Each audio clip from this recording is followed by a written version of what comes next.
Hello, and welcome back to more Ravenloft coverage because I just got off work just a little bit ago. I recorded the video for the species last night. That should be uploaded by now, definitely. Though for some reason the upload schedule got a little funky, but you know, sometimes YouTube just hates me a little bit. Or tech does in general. Tech in general hates me. But as you can tell from the title of the video, after much deliberation on whether I wanted to make a video on the subclasses or all the feats first, I decided that, like, you know, I saw all the subclasses in UA. I'm gonna see what changes there are, right? I will do that. But I think I want to know more about. I want to know the feats. The feats are bound to be new. I don't remember seeing a lot of feats in Ravenloft Arcana, so I want to be surprised with some new stuff. Right? I want to be surprised with new stuff. So, what we're going to do is we have. I'm gonna look at the backgrounds because the backgrounds are, you know, tied to the feats. So I'm going to kind of go over the backgrounds quickly, and then I'm gonna look at the feats, including the dark gift feat of your choice. The dark gift feat, I guess I'll learn what those are in a little bit later. By the way, this is a kind of not a live reaction, but a live recording of me looking at them for the first time. The backgrounds, the feats, the dark gifts, whatever the dark gifts end up being. So anyway, first up, we got a few new backgrounds, which are good. Backgrounds are always nice, considering they have control over your ability scores and what feat you get at level 1. So having more backgrounds is good. So first up, we have got good old Haunted One again. I remember making quite a few Haunted Ones because Haunted One background was just really good. So Haunted One is Constitution, Wisdom, and Charisma. You get the feat Survivor or a Dark Gift feat of your choice. Seeing the feats later in this chapter, so we'll see what that does. We'll see what that means later. We get Arcana and Survival, a gaming set, and some familiar stuff. Haunted One is events of your past with a long, terrible incident or accumulation of a painful moments. You bear the unshakable weight of what happened to you. You tried to bury it and run away from it to no avail. It can't be slain with a sword or banished via magic. Nonetheless, you persist. Something bad happened to you. You're a haunted soul, not in the literal sense that, you know, people are, you know, ghosts and spirits are haunting you, which could be literal too. Could be literal, but it's literally something. There's something horrible happened, and now you are here. Unshakable bullshit. So yeah.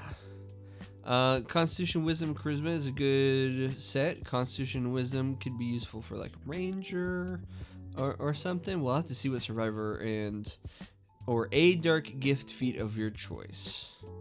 It just makes me curious on what the Dark Gifts are, but I'll have to look later. We also have Investigator, which is Intelligence, Wisdom, or Charisma. We either get Sharp Eye or a Dark Gift feat. Interesting. We get Disguise Kit, Insight, Investigation stuff.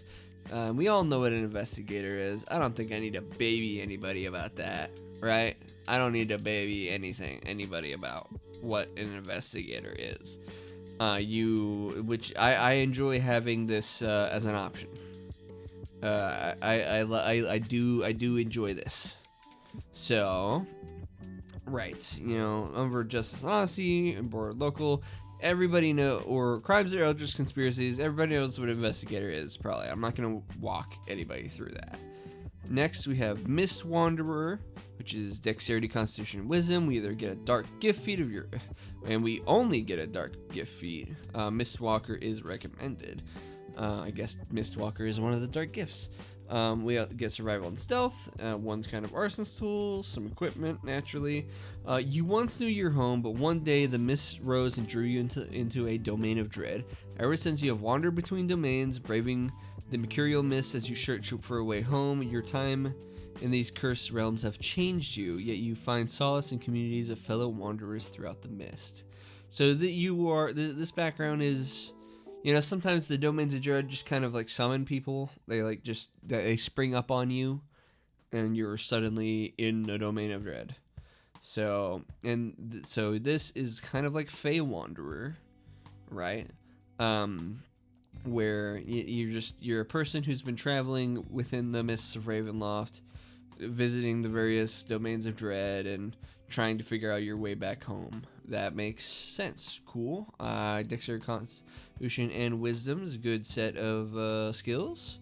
I want to see what these dark gifts are, but I'm waiting. We're almost there. We have the last background to cover is Spirit Medium, which is, I'm assuming that's self-explanatory, but we get its Constitution, Intelligence, or Wisdom, and we get Dark Gift Feat of our choice, or Gathered Whispers is recommended. Get Insight and Religion, one kind of gaming set, equipment. The strange rituals and fateful encounters you've discovered you bear a unique connection to the spirits of the dead and the damned. Your body is a conduit for such spirits, granting you God, I'm so bad. Granted you prescient insight from beyond? Maybe I'm fucking stupid. But these spirits' intentions aren't always innocent, but their gifts come at a haunting cost. So we can be a medium now, or we have an official background that is a spirit medium. I will definitely keep that in mind from now on. I think that could be interesting. Now here's the species. We're gonna skip over that. Let's see the 2 origin feats we got. If I remember, on to new stuff that I haven't seen before. First up is Sharp Eye. Whenever you take the search or study action, you can give yourself advantage on any ability check as made as part of that action. You can use this feature a number of times equal to your proficiency bonus, and you regain all uses when you finish a long rest. If the check fails, the use of this feature isn't expended. For an origin feat, sure.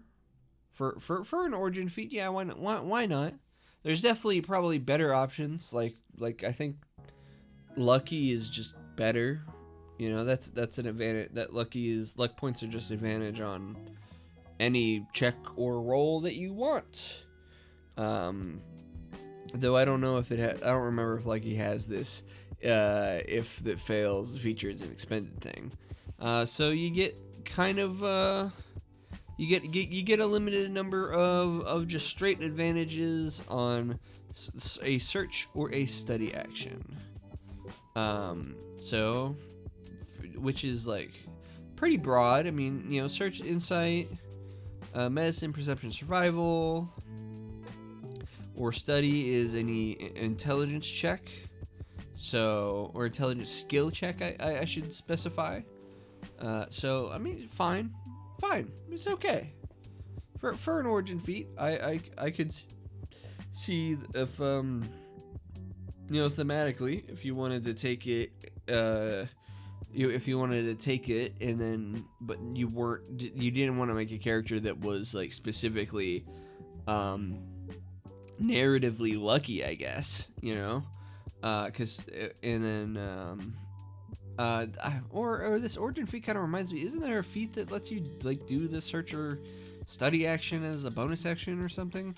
I don't remember specifically, but it might be observant.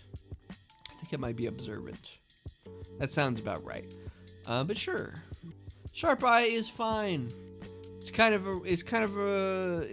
a out of combat exclusive thing, but that's okay. It's okay. And now we also have Survivor.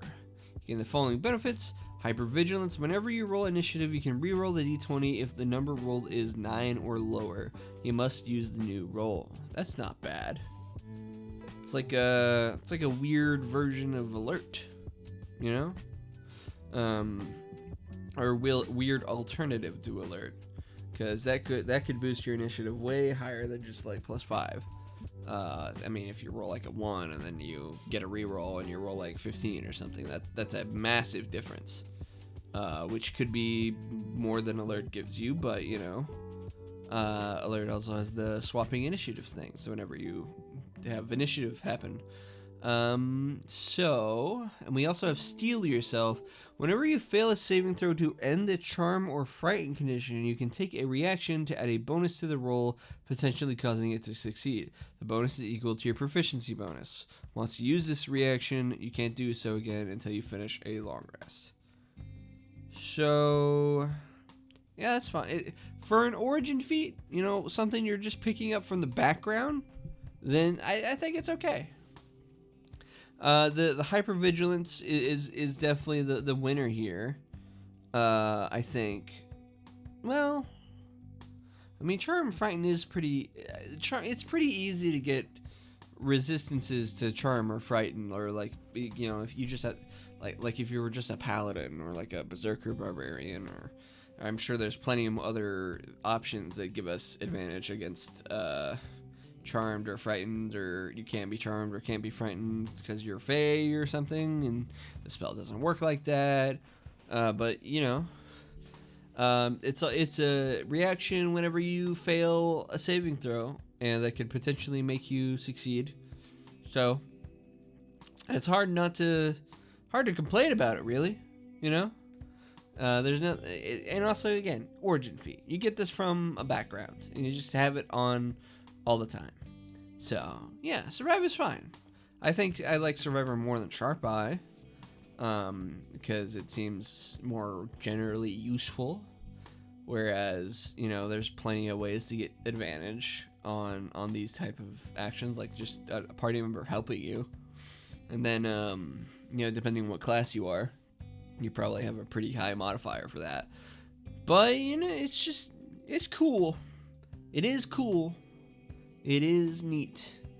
So those are our two origin feats. So what are dark gifts? Dark powers influence many who struggle within their clutches, tempting both the innocent and the ambitious with whispered promises. These sinister bargains come in dreams or mysterious visions. Their terms are always clear and their prices terrible. With the DM's permission, whenever you would gain a feat from the origin category, you can instead gain a dark gift feat. A DM can bestow a dark gift feat on any character during the course of an adventure, representing it's an insidious deal with a dark lord or some other malevolent force. So are these just going to be like straight? I would assume before I read anything, before I read any of the other ones, because I see we got quite a few here. That they are feats they are feats that are probably stronger than your average origin feat, arguably, depending,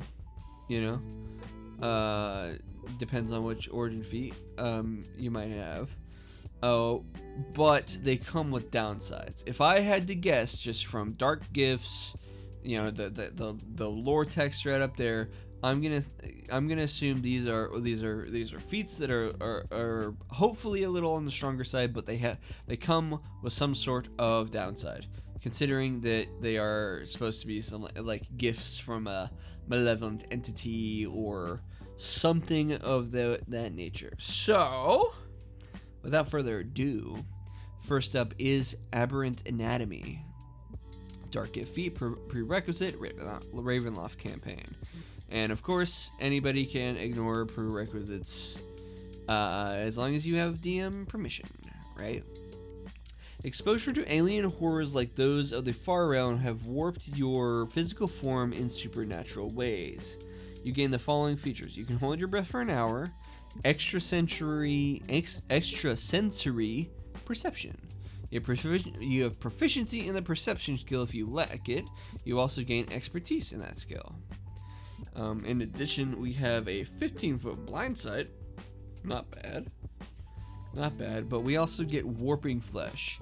Immediately after you make a d20 test, roll a 1 on the d20. The aberrant influence infecting your form flares, wrenching control of your flesh. Make a Constitution saving throw. On a failed save, you have the stun condition until the end of your next turn. What the hell? That's a bit much. Is this like a sign of things to come, that they're all like, if you roll, they make your nat ones worse? Because, like, if that's the way they want to go, sure, why not? As long as this doesn't happen to you in combat, you're probably fine. But you know, you're gonna maybe be making a lot of rolls in combat. I'm not sure if warping flesh is worth 15-foot blind sight, expertise, and holding your breath for an hour. Getting the stun condition is pretty. No, well, actually, no. I'm thinking of paralyzed, right? You having capacity, automatically fail strength. Yeah, I don't know.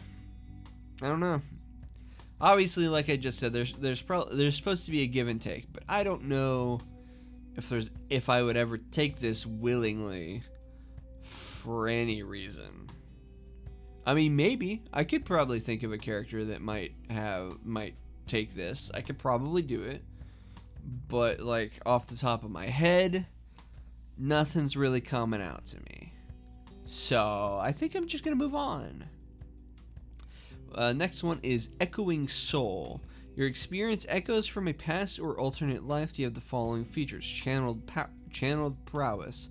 You have proficiency in 2 skills of your choice. In addition, choose 1 skill you have proficiency in. You gain expertise in that skill. Whenever you finish a long rest, you may change your choice for this benefit. And we also get inherent tongues. You know 1 additional language of your choice, which you choose from the language table in the player's handbook. So, and then we have intrusive echoes.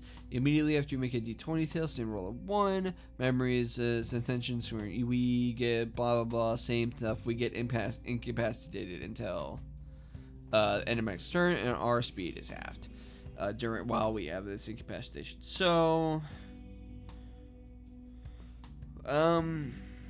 incapacitated is not nearly as bad.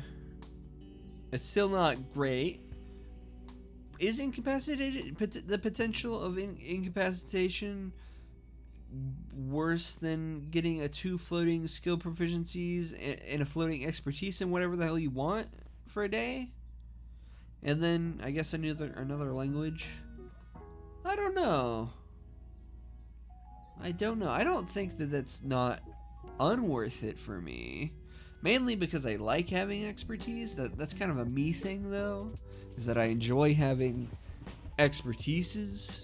I like big number on skill check. I always gaslight myself into picking up skill expert on almost every character I play. Because I always imagine them as really good at this one thing. Or really good at these things, and then I just am really good at those things, and I want them to be really good at those things. I don't know. I guess I probably would risk that. Incapacitated with half speed isn't terrible. Isn't the worst thing. And again, it only happens on a nat 1. But you know, and you have to fail a saving throw. Yeah, I do have to preface that these are. You get a roll nat 1, and then you have to fail a con save, right?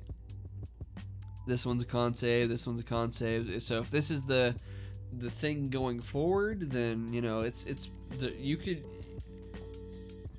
most characters are gonna want to have a decent constitution, and especially if you're a spellcaster, everybody's always concerned with getting con save proficiency for concentration.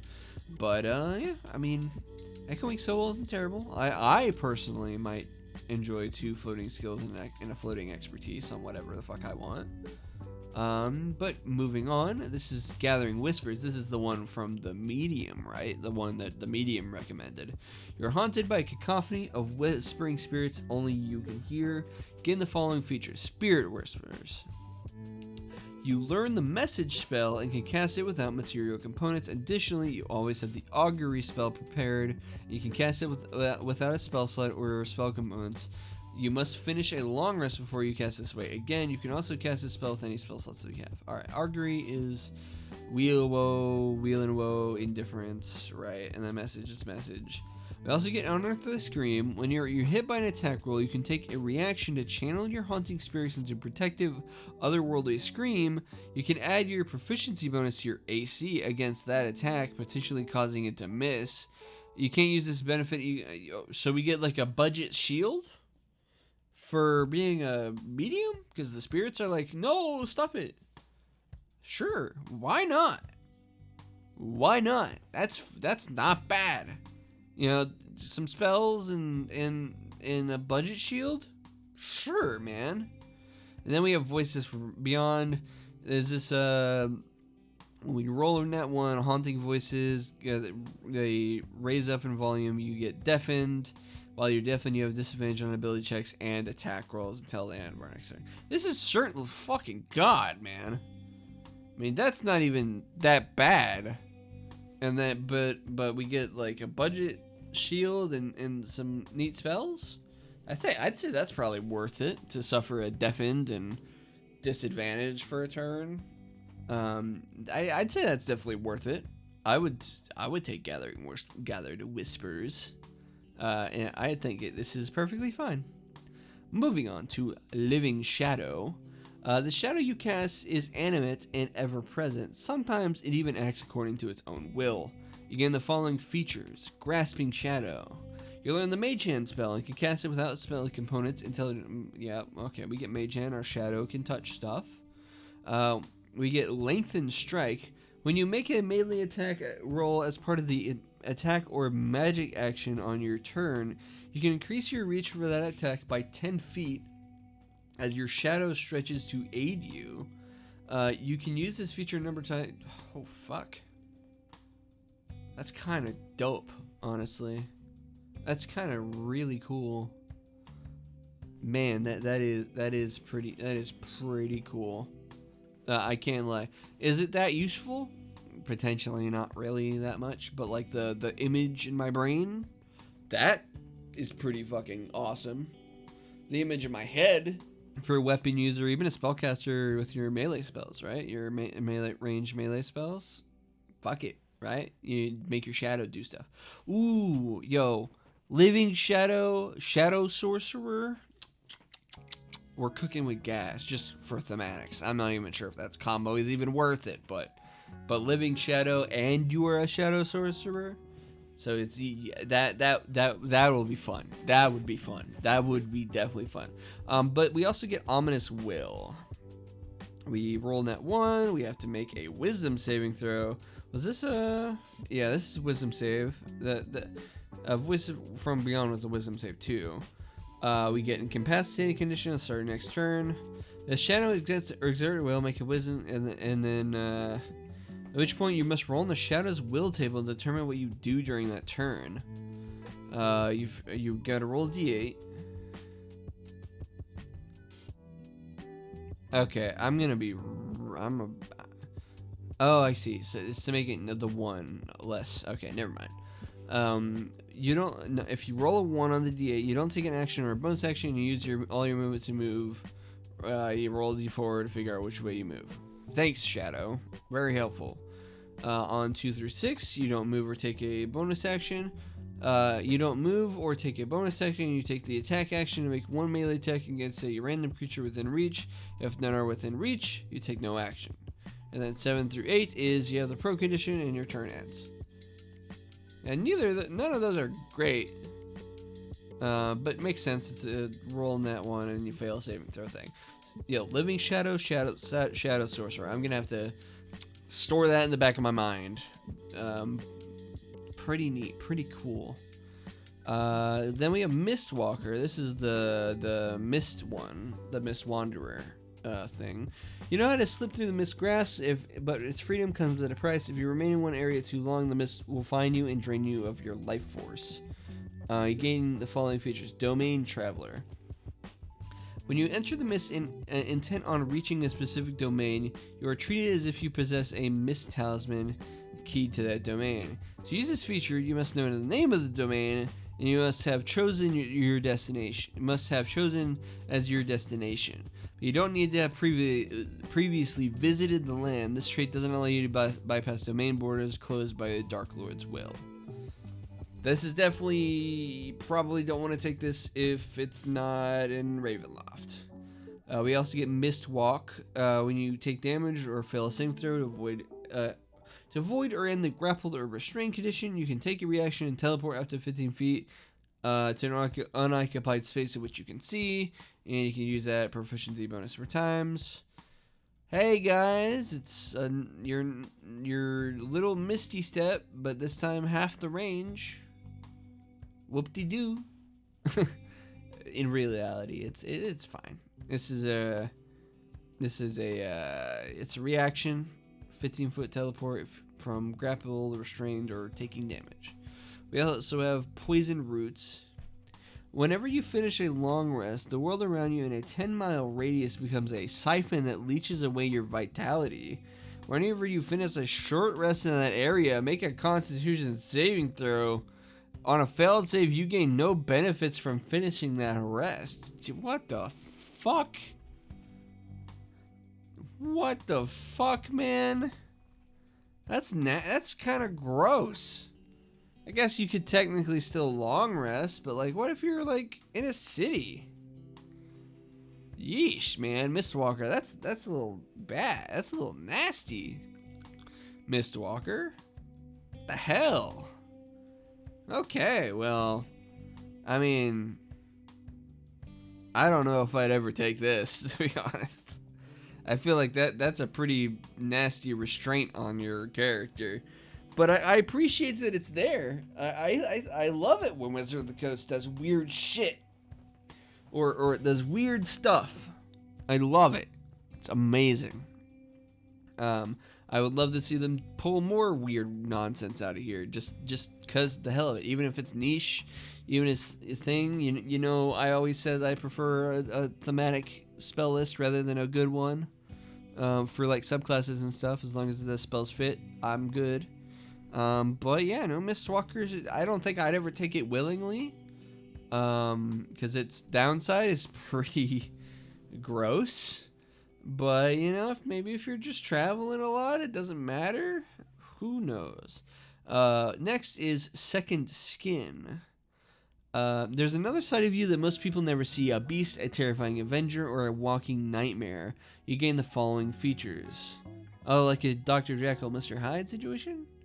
We get alternate form. You always have the Alter Self spell prepared. You can cast it without a spell slot or spell components, and you must finish a long rest before you can cast this way again. You can also cast it using spell slots of which of the appropriate level, blah blah. When you cast Alter Self without expending a spell slot using this feature, it doesn't require concentration. Okay, not a problem.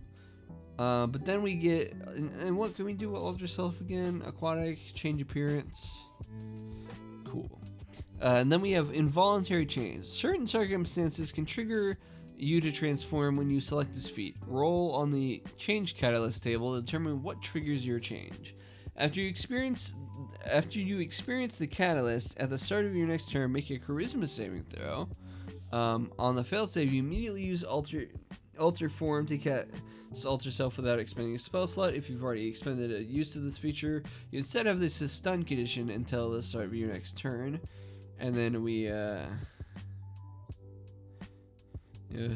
particular phase of the moon, smelling a certain flower, hearing temple bells ringing, hearing a particular melody, touching a pure silver with your bare skin. Sure, well, you know, why not? Why not? Why not? Interesting. I don't think I'd give a shit. I think the thematic is there, definitely, but I feel like they should have gone a little harder on, like, having an alter ego, right? So you could be a character with like 2 different personalities. I feel like they should have gone a little harder on it, but yeah, it's fine. I guess it's Alter Self. Alter Self will be useful, I'm sure, at some point. But let's move on to Symbiotic Being. A second being resides within your body, offering knowledge and assistance while furthering its own agenda. You gain the following features. Entwined existence. The symbiote can't be targeted. If you die, so does your symbiote. If you are returned to life, your symbiote also revives. Second mind. You gain proficiency in one of the following, I guess, is there intelligence or wisdom skills? I guess except for medicine. Also persuasion is there. You also know one additional language. Sure, that's fine. More skills of a big list. Sure, why not? And then we have Sustained Symbiosis. When you fail a saving throw, you can use a reaction to expend one of your hit die, roll the die, and add the number to the saving throw, potentially turning the failure into a success. You can't use this feature proficiency bonus. Okay. Adding our hit dice to a failed saving throw. That's not bad. That's not a terrible feature. And plus the theme of having a fucking venom in your body. There are stuff you could do with that with some subclasses. I think I might have to toy with that in my brain, like a wizard or something. I don't know. We also have Symbiotic Agenda. We get when we roll in at 1, your symbiote attempts to assert control, make a charisma saving throw. You have the charm condition for 1d12 hours. While charmed, you must follow the symbiote's commands and further its goals as determined by the DM. Yeesh. That makes sense. At the DM's discretion, you might make the saving throw whenever you act contrary to the symbiote's agenda. Fair enough. I also kind of wish they went harder in having a little symbiote inside your body. I think, but it could be a mental thing, could be a physical thing. You never know. So I won't blame it too bad. I won't blame it too much. But moving on to Touch of Death. Deathly power resides within you, bursting out at the slightest provocation. You gain the following features. Death Touch. You learn the Chill Touch spell and can cast it without spell components. The chronic damage you deal with this spell ignores resistance. And then Pull the Grave. You've fucking what? You're gonna give me a cantrip that ignores necrotic resistance, but give me disadvantage on death saving throws? Fuck you, Touch of Death. Absolutely not. Not ever. Not ever, man. I could get Chill Touch for free by picking the right cantrip on character creation. Fuck no. Listen, if you're gonna give me disadvantage on death saving throws for the rest of my character, you better give me something good. And Chill Touch is not it. Chill Touch with overcoming resistance and necrotic damage is not it. It's a cantrip for exchange of permanent disadvantage on death saving throws. What fucking shit are you smoking? Not a chance. I'm moving on to the last one. Watchers. Ooh. Interesting. Something unnatural is always watching you, taking the form of scurrying vermin and other eerie creatures. You gain the following features. Borrowed Eyes. You always have the Beast Sense and Speak with Animals spell prepared. You can cast each spell without a spell slot. You must finish the long rest before you can do so again. And spells if you got spell slots. We have Heightened Suspicion. Whenever you take the search action, you can roll a d4 and add to the number rolled on any ability check you made as part of the action. Sure. And then we have Insistent Watchers. You have a disadvantage on saving throws against the scrying spell. Fair enough. Then when we roll in at 1, we have to make a wisdom save. On a failed save, you disadvantage on d20 tests for 1 minute. You can't repeat the save at the end of each occurrence, ending the effect early on a success. I do understand these are supposed to be origin feeds, so they can't be too crazy. But this is Be Sense, Speak with Animals for free. I mean, I could see that. I could maybe see that, but I don't know how much I got to say on it. It's like, it's okay. This one's 1 minute, but it's just disadvantage on everything you roll for like a minute. You'll wear that out. You'll be fine. Unless you're in combat. Then that's rough, but do your best. I think 100% Gathered Whispers and Living Shadow are definitely my winners here. I do like Symbiotic Being too, but I think you could have gone a little harder. But Living Shadow is just cool. And Gathering Whispers, being a medium and stuff, I think that's neat too. I think that's pretty neat. I was kind of hoping these dark gifts would be a little more substantial. Or at least some of them would make me wow a little bit. That isn't like in a negative way with Touch of Death, but it's fine. They're fine. They're fine. In any case, a little bit shorter than me covering the species, but that's part of me. That's on me for going on a rant about the Lupin.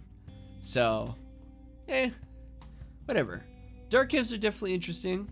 I definitely think I am going to theorize on a character that is a medium, or that also has a living shadow. I think maybe a shadow monk. Ooh, maybe a shadow monk. Oh, maybe a shadow monk. Maybe a shadow monk. Maybe a shadow sorcerer that is in this book. Oh God, I'll have to think of that. I'll have to think of those. But anyway, I appreciate anybody who dropped by. If you wanna, hang around me some more, feel free to subscribe. Do all that cool stuff. Anytime new D&D stuff comes out, I will be covering it because I am a fiend for 5th edition content. And I just like this stuff. Otherwise, you can catch me on Discord. On Discord, I've got my Discord server linked below. Feel free to join. Yap at me about D&D or whatever. Make me game suggestions to play on stream. By the way, I stream on Twitch. Thinking about multi-streaming, but I haven't quite looked into it yet. And I do that every Tuesday. And right now we're playing Pacific Drive, but I'm sure I will keep hopping games until I see credits roll, and just keep playing. I think about maybe getting an editor sometime, but who knows. And then also, if you want to support me monetarily in any sense, I do have a Ko-Fi up. Feel free to drop a tip, drop a donation, whatever you'd like to do, whatever you could spare, whatever you'd like. It's not necessary, but it would be nice on my journey to make content creation and voice acting what I do to live and be happy and be creatively fulfilled with my life instead of working at a grocery store forever. In any case, I hope you have a good day, good night, good time zone, wherever it is in your side of the world. And I'll see you next time for the subclasses.